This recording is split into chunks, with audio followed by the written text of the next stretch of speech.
So prior to this viewing, not only had I not seen Hamilton on stage, I actually had only ever heard just one of its many musical numbers. So this viewing experience was indeed as fresh can be, while also carrying a fair amount of just weight of expectation given the insanely positive buzz that has just been swirling around it for the last number of years. But yeah, I mean, I get it now. Lin-Manuel Miranda is one talented dude. I mean, just the sheer amount of music in this musical is something to marvel at. Its runtime was nearly 3 hours, and barely once did the characters stop singing, needing to just plow through so much material and cover so much history. And Miranda wrote it all. And then, of course, as we all know, went on to perform a lot of it as the musical's titular character.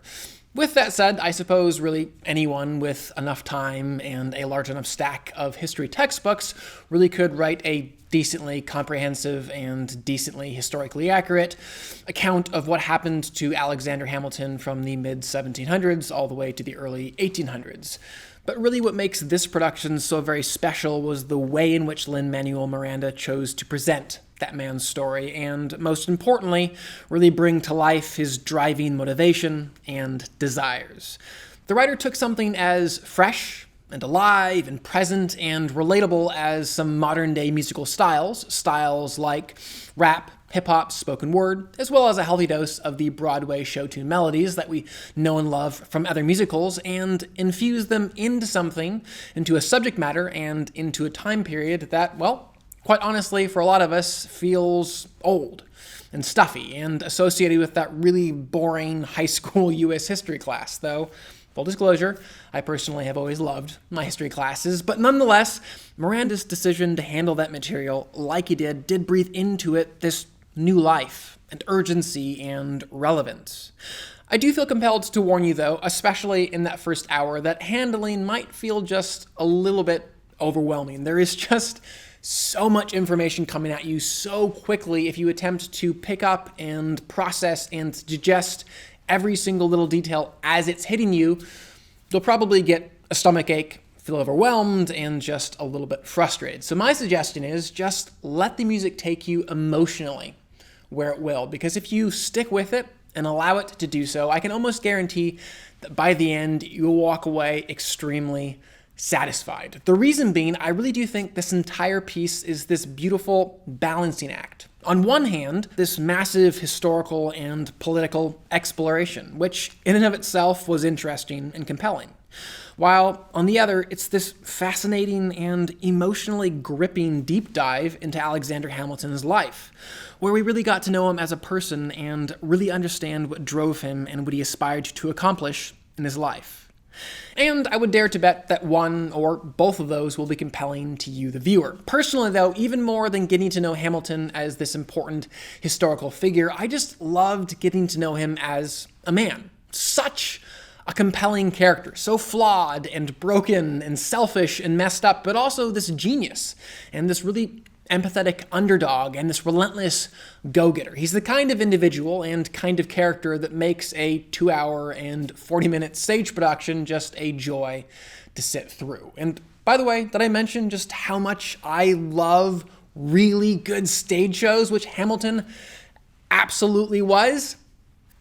Because I love them. And the reasons for this are obviously numerous, but one of them is, well, compared to a movie anyways, so much has to be inferred, implied, and suggested rather than literally shown.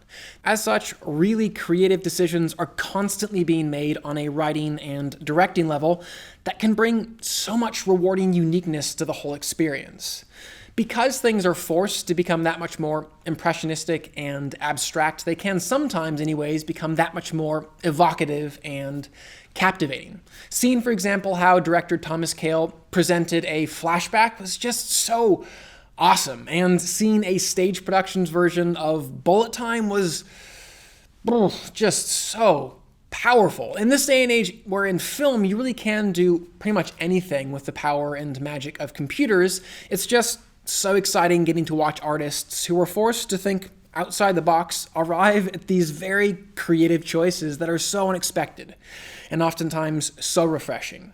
I should say, while there is indeed this irreplaceable magic in actually being in a theater, watching a show live, watching it unfold before your very eyes. I did think that Thomas Kail, who also directed the original stage production, did a great job of directing the camera and just lensing this whole piece. Lots of very tasteful wides to give us that sort of in-person experience, but also a number of really beautiful close-ups that allowed us to really appreciate the subtlety of emotion on the actors' faces that even those sitting in the very front row could never have caught.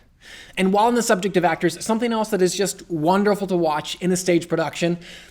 Sorry, I need to take it down. I'm very excited about this play, guys. I'm sorry. It was really fun, and I really enjoyed it. But one of the things that I really enjoyed about it is the fact that, well, in any sort of stage production at this caliber, you're able to watch these obscenely talented actors at the peak of their ability, just singing and dancing and acting their hearts out. And they're so ridiculously talented and so perfectly rehearsed that never once do I actually find myself fearing that they'll mess up what is essentially a 3-hour oneer, even though they have hundreds and hundreds of lines to remember and entrance cues and blocking cues, etc.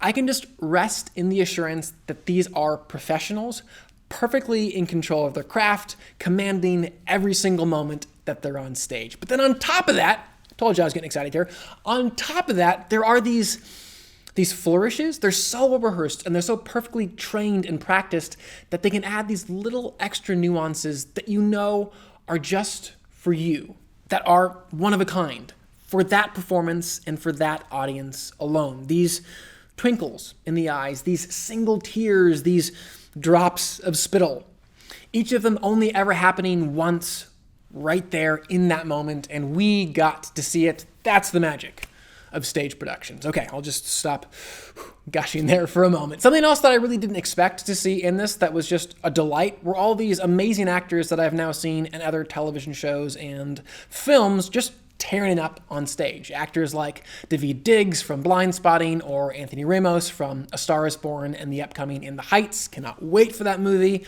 Or Jonathan Groff from Frozen or Mindhunter, whose portrayal of King George had me laughing so hard I was literally crying. Just wow. If you haven't seen the stage production quite yet, I cannot wait for you to experience just his scenes alone. They are gems. Okay, I'm going to stop gushing now. This has been a bit of a ramble. I do apologize for kind of breaking my very traditional sort of stuffier format. But nonetheless, I had a great time. I really enjoyed myself. And for all these reasons, I will give this a very hearty 4.5 out of 5 and definitely a heart. I would still love to know what you guys thought of the stage production, though, so definitely comment below and let me know. And finally, please do subscribe. I'm going to continue to review films and television on this channel, and I would love for you to stay up to date on all of those things. But for now, I'm Chris Hartwell. This is The Heartbeat. Thank you for joining me.